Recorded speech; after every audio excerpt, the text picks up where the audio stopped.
Hello everybody here from Leiden in the Netherlands. Well, Leiden is a town which has a long tradition regarding astronomy and space science because of the institutes here, for example.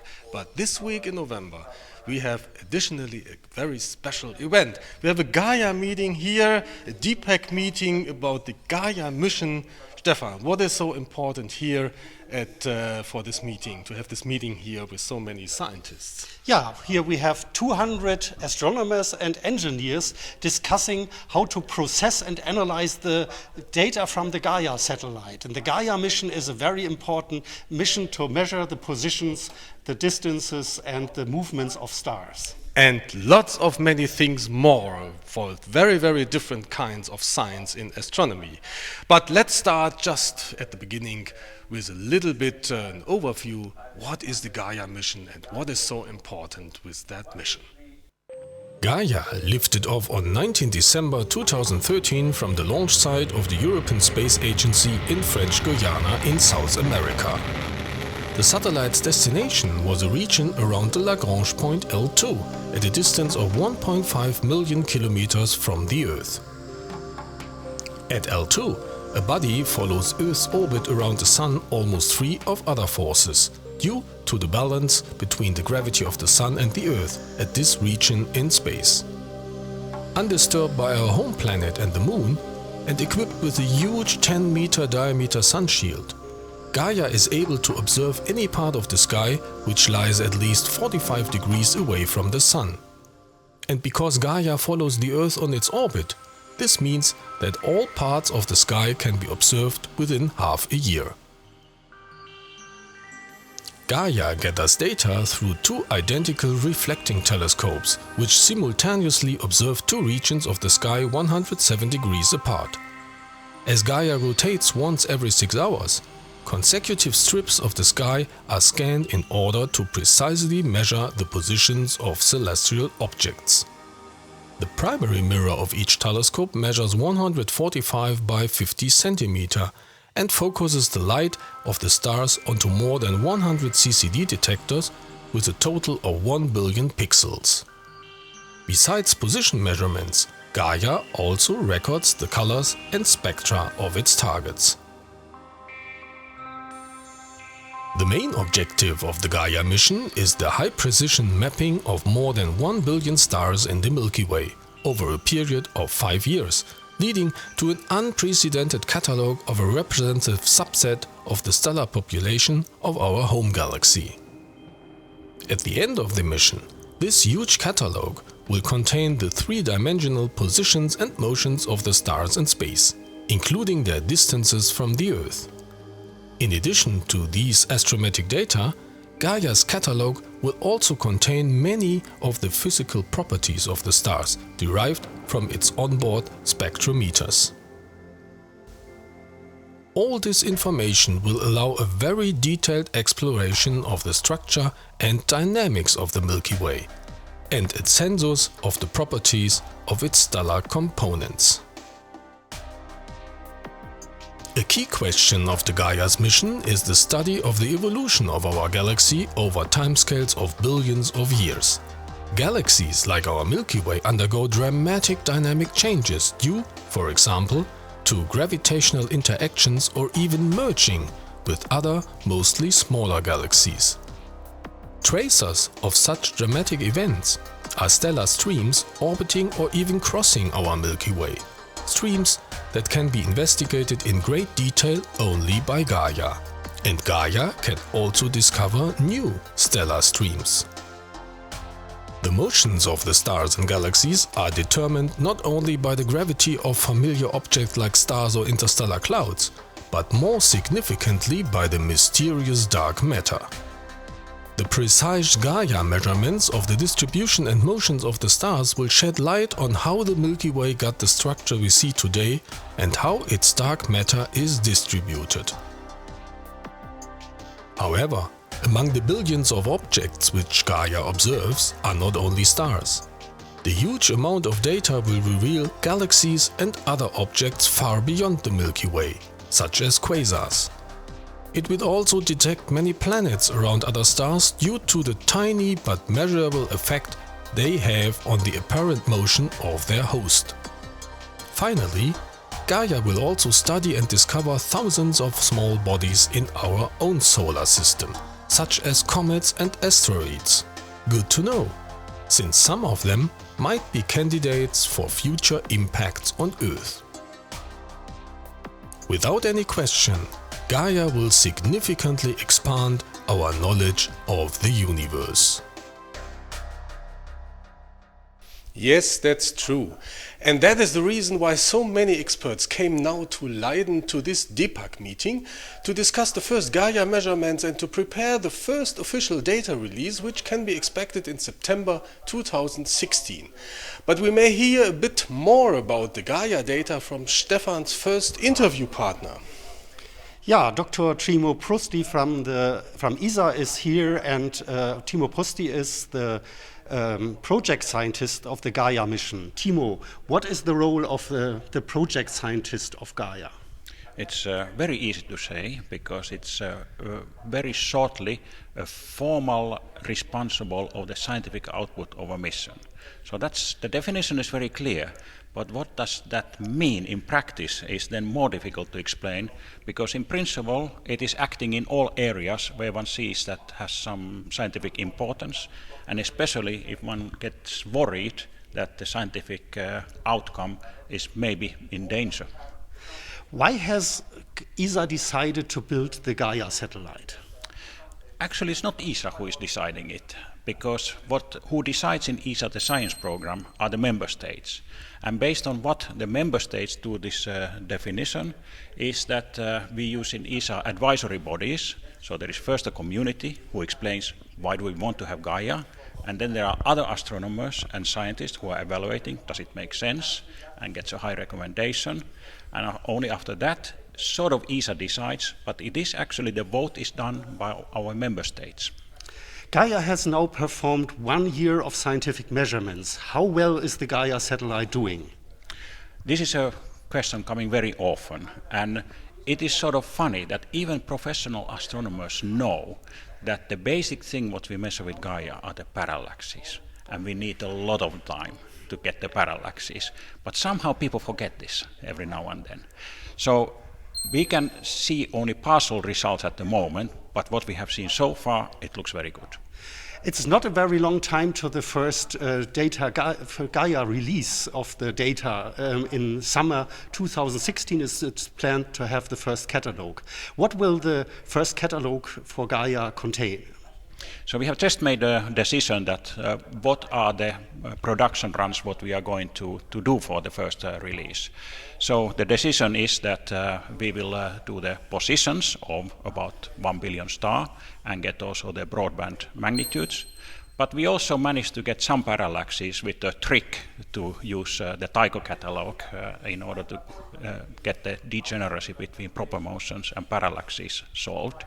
And finally, we are also looking for some variability data of selected stars. All these results, we have to first produce it and then validate it. So I'm afraid the final decision will come much later. Yeah, and how long will the full Gaia mission last?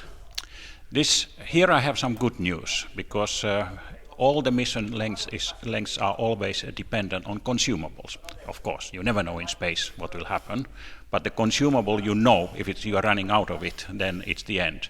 And the consumable which is most critical in Gaia is cold gas in the micropropulsion system. This is something what we need for the high accuracy astrometry, and we seem to have plenty. So the originally planned 1 year extension, I dare to say that as far as that aspect is concerned, at least 4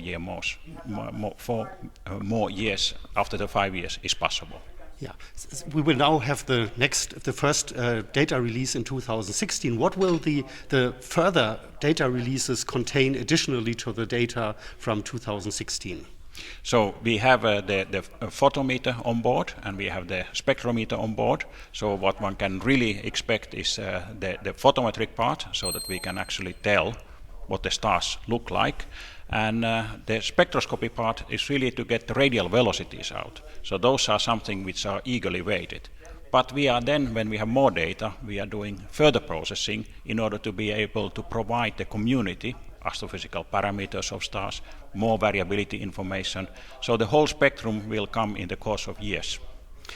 What do you think is the most interesting aspect of the Gaia mission? What does fascinate you about Gaia?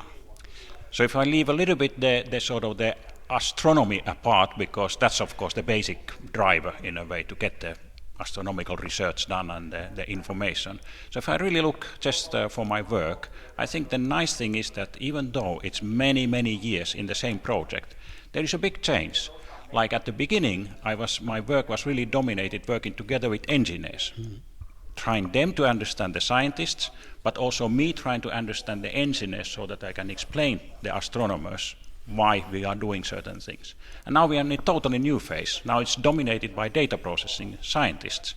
So it is the variability of the work environment which I really enjoy. Thank you very much, Timo, for this interview. Timo Pusti, the project scientist of the Gaia mission. Thank you. It was a pleasure. Many thanks also from here.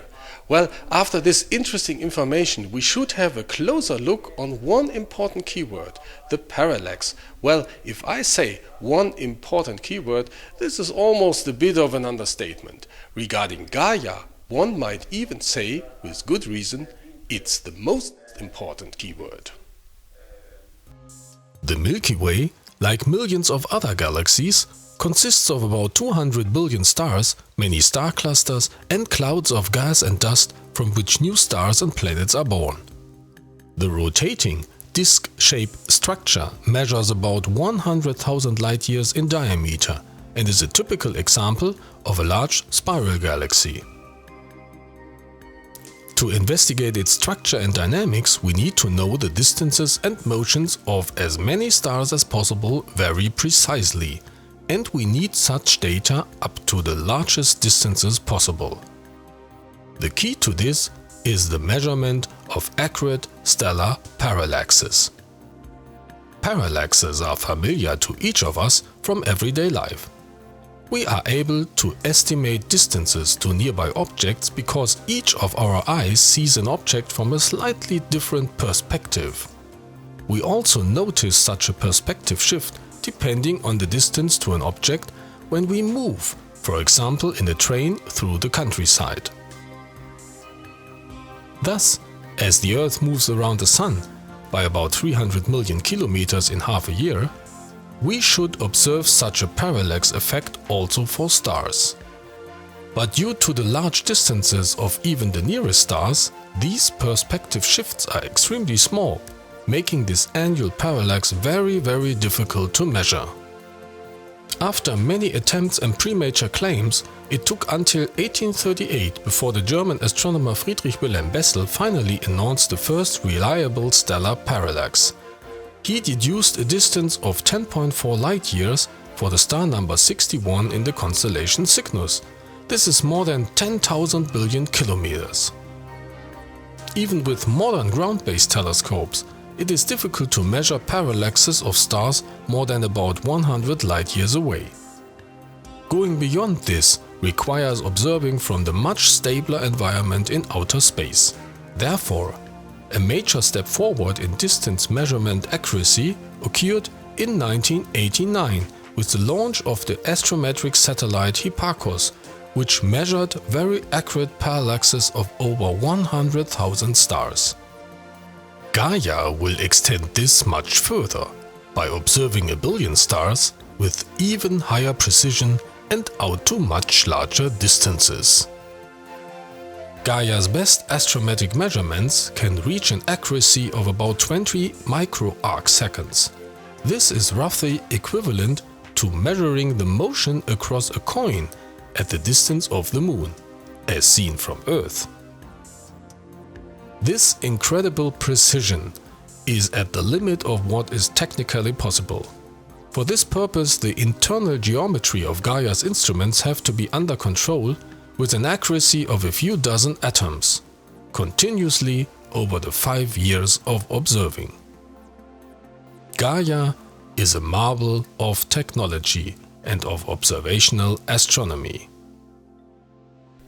No question, to measure parallaxes and many other properties of celestial objects with the precision of Gaia is really a challenge. And I think we will hear now a bit more about this challenge, Stefan. Yeah, we now have an interview with Dr. Ulrich Bastian from the Center of Astronomy of the University of Heidelberg. Uli, you are the head of the so-called Coordination Unit 3 for core processing. Can you please explain us what core processing means? Well, core processing is that part of the Gaia data reduction that it's a complex part going from the raw telemetry, the bits that are sent down by the satellite, processing them to a complicated and long chain of steps, going to two main products. The first is the Gaia source list, the list of stars and other astronomical objects actually seen by Gaia, which is complicated because Gaia observes the sky blindly, records everything that gets in front of its lenses, so to speak. And the second is to calibrate the Gaia astrometrically to turn the raw measurements into actual star positions, motions, and distances. Gaia is a satellite. Why do we need a satellite to measure the position of the stars? Why can't we use just ground-based telescopes to perform these measurements? In fact, we can use also ground-based measurements. Astronomers have recordedly measured star positions from the ground for almost 3,000 years, but it is not possible to do that to the precision that is desired by present-day astronomers. And it is the precision which is the point that makes people go out into the quiet space environment where lots of disturbing effects on the ground are absent. And why do we need this high precision in order to measure, for instance, the distance of the stars? That is because both the distances of the stars as well as their motions through our Milky Way express themselves in very, very tiny time variations of their positions on the sky. And in order to measure these very tiny variations that we are after, we have to measure the positions today and tomorrow and next year very, very precisely. And what are the major steps that you have to do for analyzing and processing the data in order to get a final catalogue out of these data? Oh, well, there are about 1,000 or so major steps. But to summarize these many major steps, we could say, first of all, calibrate Gaia. Calibrate the instrument, the optics, the detectors, check everything, validate what you have seen and what you have derived, and calibrate again and again and again. Mind you, to get to the precision that we want, we need, in a way, to determine the relative locations of the Gaia mirrors, 1.5 meters big, and the CCD chips on which the light is recorded, to the order of a few atom diameters. Yeah, you and the astrometry team of Gaia are already now in the process of producing the first catalogue for Gaia.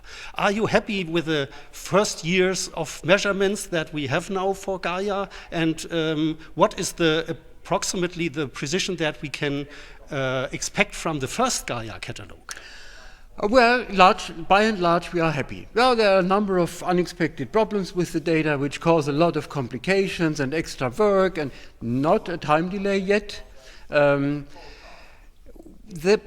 initial precision that we get now will be about a tenth of the final one. Or in other words, the uncertainty of the star positions and motions and distances in this first release will be about of the order of 10 times as big as in the final catalogue to be produced from the full year, 5 or 6 years of mission, and with even much more work. Yeah, the first Gaia catalogue is expected to come in the summer of 2016. But when will the final catalogue come, and what precision will we expect for the final catalogue?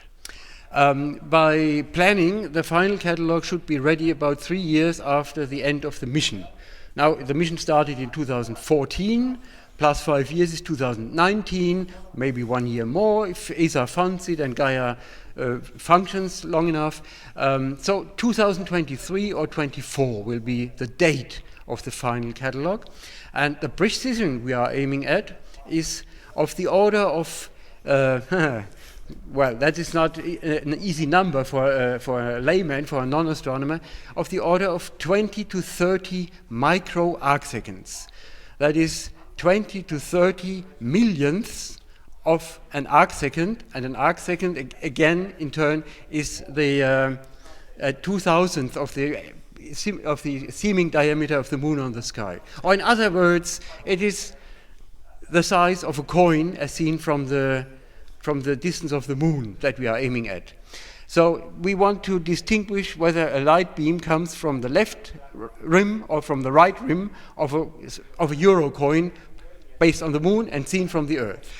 And that is at the brightness of stars that are most important for the Gaia science. And at the very faint end, at the faintest stars recorded by Gaia, it's about a 15th of this precision. Yeah, this is an incredible high precision that we aim for. Do you think after seeing the first Gaia dating that this ambitious goal can be reached? By and large, yes. These little problems and surprises that I mentioned, they give some restrictions at the faint end, which I already, so to speak, counted in what I said.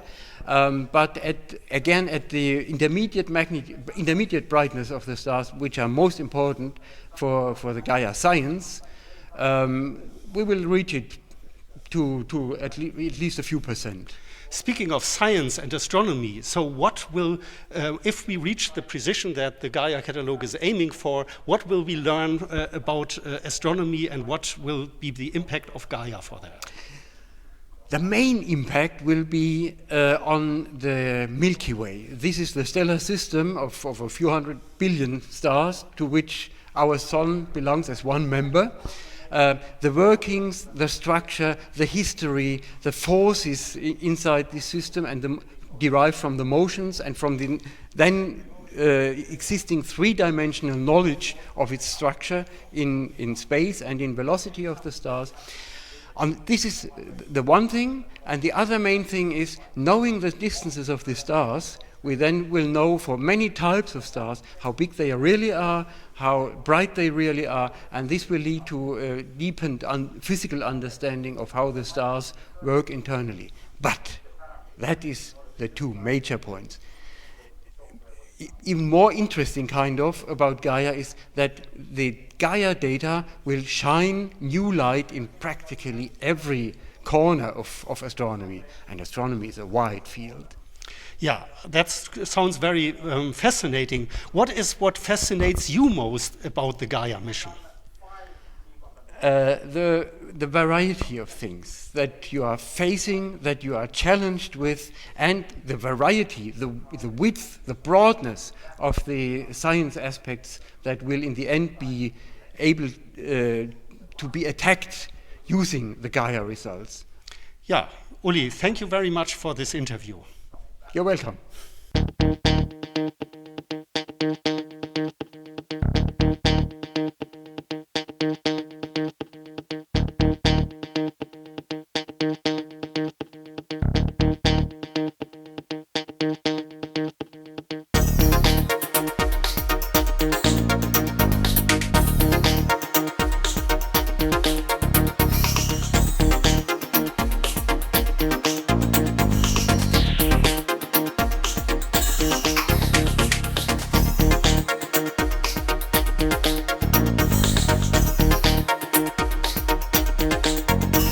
We now have heard several times that almost every field of astronomy benefits from the Gaia data.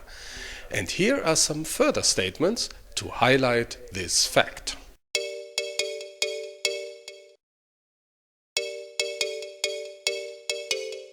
I'm currently working with the validation team, specifically with the validation team that is devoted to verify the consistency of the catalog. We are doing sanity checks and then making sure that all the parameters that are inside the catalog are correct. This is a challenge because there is no another mission like Gaia, and there is no another mission with that precision that Gaia will have.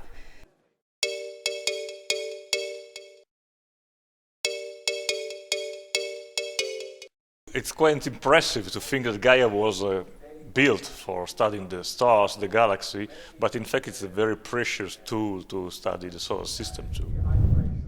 Because Gaia, as it observes systematically the whole sky, will also see, of course, all these asteroids. And for all of them, Gaia will be able to provide magnitude, so the brightness, information that are useful to derive the shape, the color, so the composition of those objects will determine precise orbits, so much better trajectories in space. And all of these data will be collected in a homogeneous way for 5 years. Nothing like that existed before Gaia. Gaia will also detect asteroids that are considered to be potentially dangerous for the Earth, so Earth crossers that come closer to the Earth, and few of them could be in the future on a trajectory of impact with the Earth.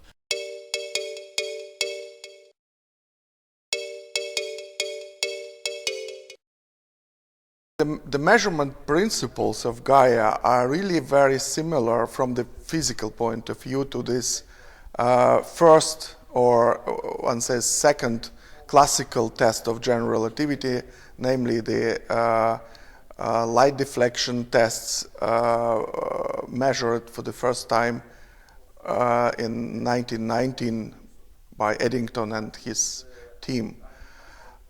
So we measure the light deflection, so in optical light deflection of sources, but Gaia is so sensitive that we see these effects all over the sky, not only for sources very close to the Sun, as it was 1919, but also sources which are almost 180 degrees away from the Sun.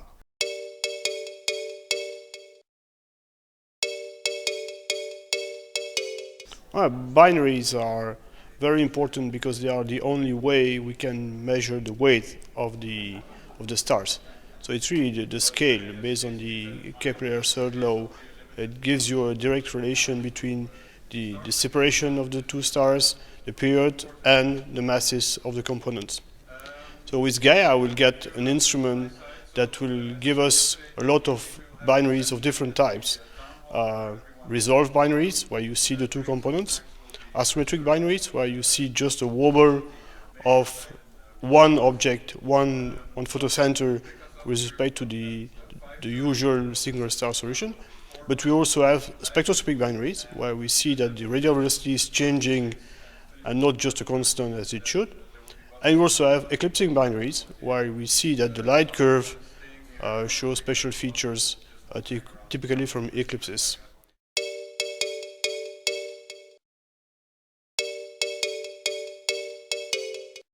The point is that if you look at the catalog of variable objects, you have maybe hundreds groups and subgroups. And Gaia, thanks to the performance in its photometry, will be able to detect most of these known phenomena, and we hope that will detect also other unknown phenomena. There are some groups of variable stars which allow to measure the distance. That's called the standard candles. And the most famous ones are the Cepheid, which were discovered at the beginning of 20th century. There is a remarkable relation between the luminosity of the star and the period. The longer the period, the more luminous is the object. And then it is very easy to determine the distance of these objects, because by measuring the period of pulsation of this object, which is obviously independent of the distance, you can infer, because they are calibrated, you can infer the luminosity, and you measure the flux you have on Earth, and you determine the distance of these objects. And this is, the Cepheids are the first step to calibrate the distance scale in the universe. There is, however, a problem, is that in order to have a good 0 point of this calibration, you need to know at what are the distance of the nearest Cepheids. And so Hipparcos provided some distance, but Cepheids are quite far away. So Gaia there will be able really to pinpoint these Cepheids and calibrate extremely well the distance and the period-luminosity relation of Cepheid. There are other standard candles, and there again Gaia will provide enormous contribution to that field. The supernova explosion, so Gaia found already, there is a group called the Gaia Science Alert system where it is coordinated by the University of Cambridge, and they discovered already hundreds of supernova.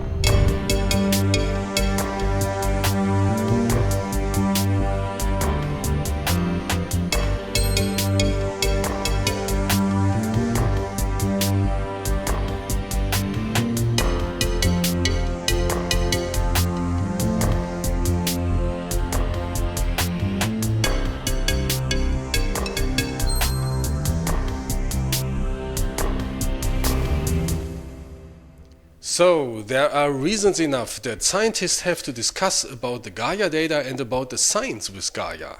And one opportunity is such a meeting like here in Leiden.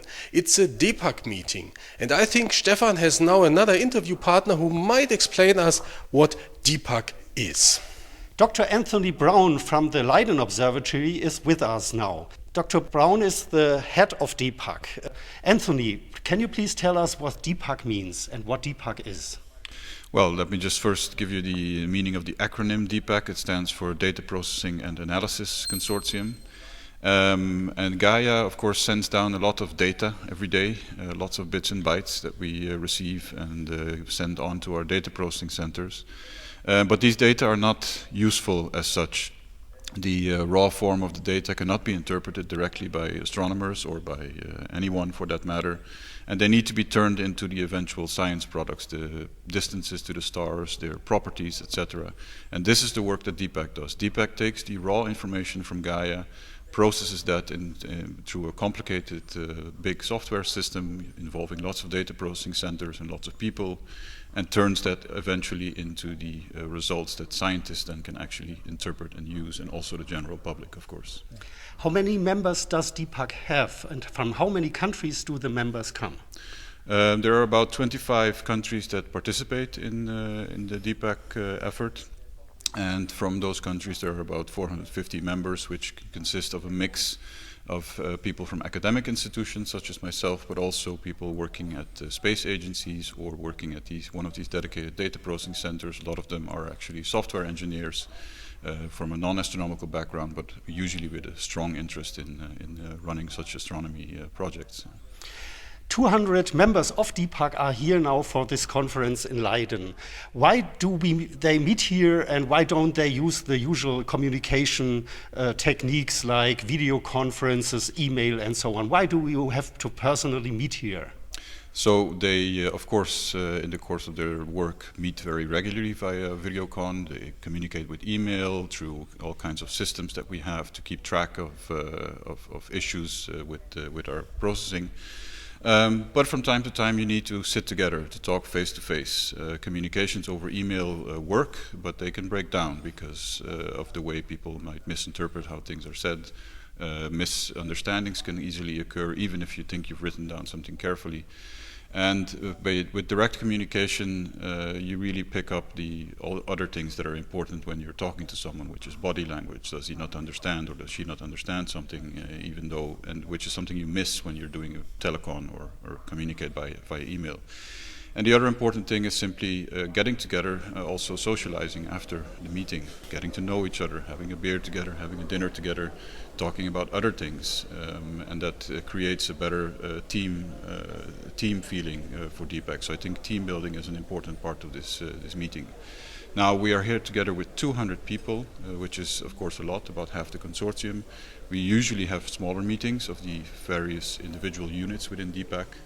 And we thought that it would be good to bring everyone together at a big meeting, because then you can also really discuss all the issues that are between units, all the interface problems that we usually have, which you don't cover very well when you always meet with your own unit. So this is a very important aspect of this meeting.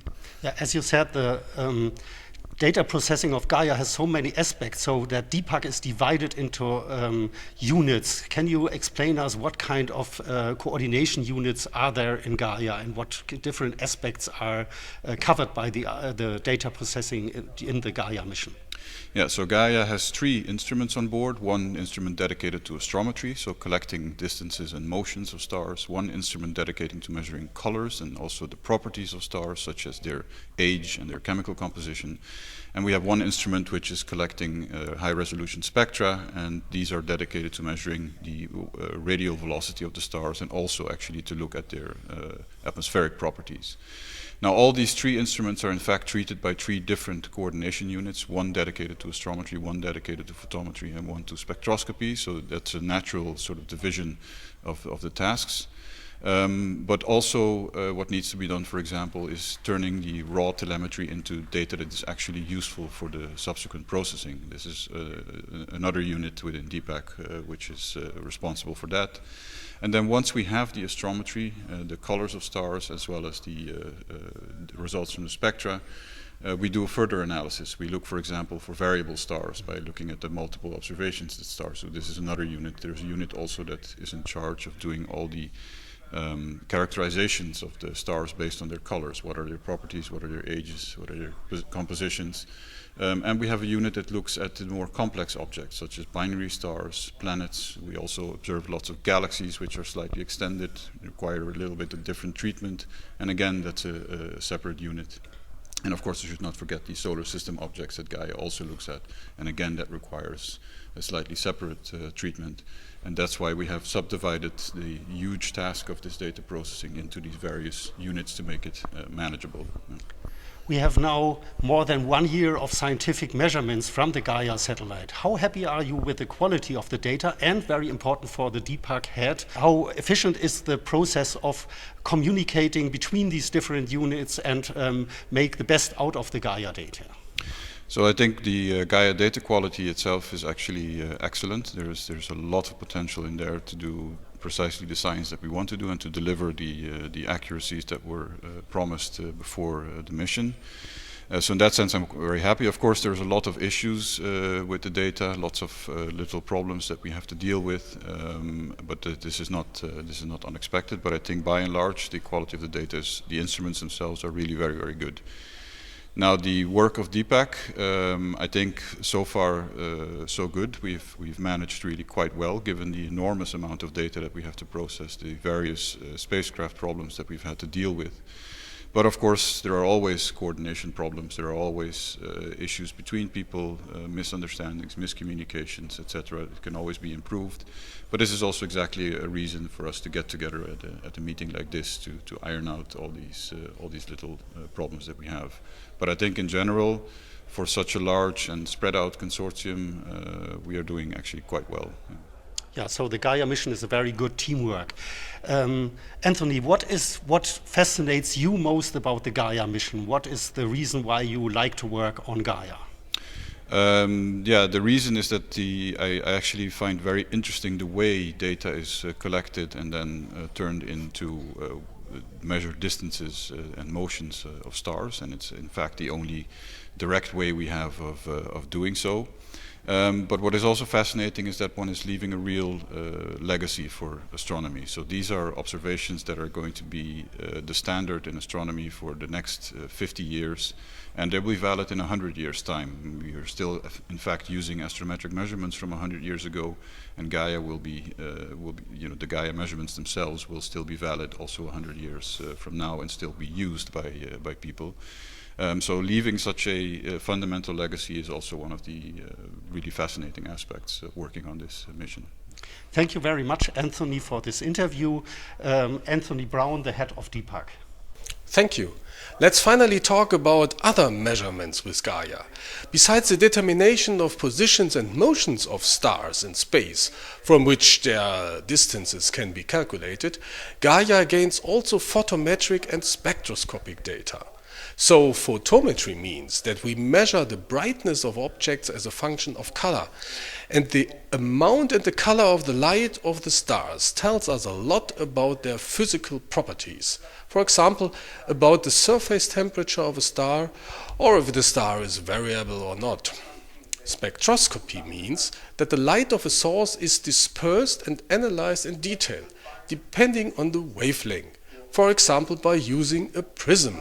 So a rainbow, for example, is a spectrum with extremely low resolution due to the raindrops in the air, which are working like a prism in that case.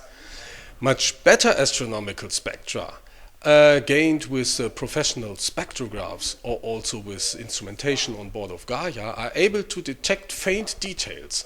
We are talking about spectral lines, which are characteristic for special atomic or molecular processes, for example.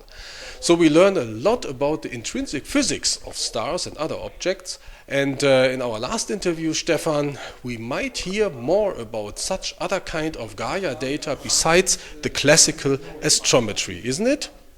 Yeah, Dr. Carme Jordi is with us now. Carme is working at the University of Barcelona on the Gaia project. Carme, what is your role in the Gaia project? What are you working on? Well, I have been in Gaia involved since the very beginning. I was contributing to the definition of the photometric instrument, co-leading the photometric working group, and since the formation of the DPAC Consortium, I've been coordinating the activities around photometry in Barcelona. Since 2002, I am also member of the Gaia science team, which is the body advisory for ESA in scientific terms. Yeah, we have heard that Gaia is an astrometric satellite, but you are talking about photometry and other measurements. What kind of other measurements are taken by Gaia? As you said, Gaia is mainly astrometry, but we want to characterize the objects that we observed. And then we need information about the luminosity, about the temperatures, about which kind of object we are measuring. And for that, we have designed the photometric instrument and the spectroscopic instrument. Both intend to determine the electromagnetic distribution of the light coming from the objects. The photometric instrument is for it's a low disperser, two prisms that disperse the light in the blue and in the red, and they intend to determine basically a broad classification and parametrization of the objects. And the spectroscopic instrument spreads the light in the infrared in a short range of wavelengths in the infrared. And the aim of this instrument is to determine the chemical compositions, more precise classification, and also the velocity of the objects that may be approaching us or receding. And this third component of the velocity allows the 3D determination of the speed of the stars on the sky. If we take together these astrometric measurements and the measurements that you are talking about in photometry and spectroscopy, what will we learn about the stars in our Milky Way? The goal of Gaia is the archaeology of the galaxy, how the galaxy has evolved, how they have formed. So if we know how the stars move, but we do not know which are the age of the stars, and which is the chemical composition of those stars, we are missing a lot. So the full picture of how the galaxy has evolved can come only joining together all the information, the kinematics, the dynamics of the object, but also the properties, the physical properties of the objects, ages and chemical compositions, basically. These are the main aims of the Gaia mission, but are there any other topics in astronomy and science, in physics of astronomy that Gaia will contribute to? Well, actually, this spectra of the objects that we observed allow, as I said, the determination of the edges and chemical compositions. Basically, with the combination of all Gaia data, we have the luminosities, the absolute luminosities of all kinds of stars in all stages of stellar evolution. So from the very beginning, the pre-main sequence, in the main sequence, in the giants, and when the stars death as white dwarfs, supernovae, etc. So the important models for the characterization, for the modelization of the stars, structure and evolution will be improved much with the Gaia data. And also Gaia is observing quasars and solar system objects and exoplanets and many kinds of objects. Then all astrophysics will be impacted by Gaia, and also relativity, because when the light comes to us from the object, the path may be blended because we have other massive objects along the way, and then this blend of the path of the light allows to test the relativity. Oh, that sounds very interesting. What do you find most interesting about the Gaia-Mission? What fascinates you most? To me, the combination of all the data together, because from ground we focus on astrometry or photometry or spectroscopy, and here we have everything together with an extremely large precision, which never reached before, and for 1 billion objects or more, which means that actually we are reaching steps that nobody else have done before, contributing to such a big project, challenging project, European leadership. Everything is exciting, I think. Yeah, thank you very much, Dr. Carmen Jordi from the science team of Gaia. Thank you. Thank you.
So, hello everybody. We are now here at the town hall at the reception of all the people which were coming to Leiden to the meeting.